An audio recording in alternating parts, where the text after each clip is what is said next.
இன்றைக்கு தமிழகத்தில் ஒரு காஞ்சிபுரத்துக்கு பக்கத்தில் ஒரு இருமல் மருந்து தயாரிக்கின்ற கம்பெனி, அது இந்த தமிழ்நாடு அரசுக்கே தெரியல. இன்றைக்கு மத்திய பிரதேசத்தில் அந்த குழந்தைகள் 20 குழந்தைகள் அந்த இருமல் மருந்தை சாப்பிட்டு அருந்தி இறந்து விட்டது. ஆனால் தமிழ்நாட்டில் இருக்கின்ற இந்த அரசுக்கு, சுகாதாரத்துறைக்கு இப்படிப்பட்ட மருந்து தயாரிக்கின்ற கம்பெனியே தெரியல. அப்படின்னா எவ்வளவு இந்த அரசு மக்கள் மீது அக்கறை கொண்டிருக்கின்றது, இந்த நாட்டு மக்கள் மீது எப்படி அக்கறை கொண்டிருக்கின்றது, இந்த நாட்டை எப்படி காப்பாற்றிக் கொண்டிருக்கிறார் என்பதை நாம் எண்ணி பார்க்க வேண்டும்.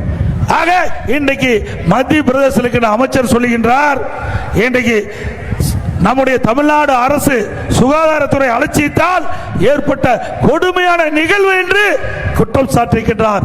அங்கு இருக்கின்ற மத்திய பிரதேசத்தில் இருக்கின்ற காவல்துறை எங்கே காஞ்சிபுரத்திற்கு வந்து அந்த மருந்து கம்பெனியில் யார் இருக்கின்றார்களோ அவர்களை கைது செஞ்சு அழைத்து விட்டு சென்றார்கள். அதுக்கு பிறகுதான் தமிழ்நாடு அரசுக்கே தெரியுது. இப்படிப்பட்ட அவல ஆட்சி தொடர வேண்டுமா? தொடர வேண்டுங்களா?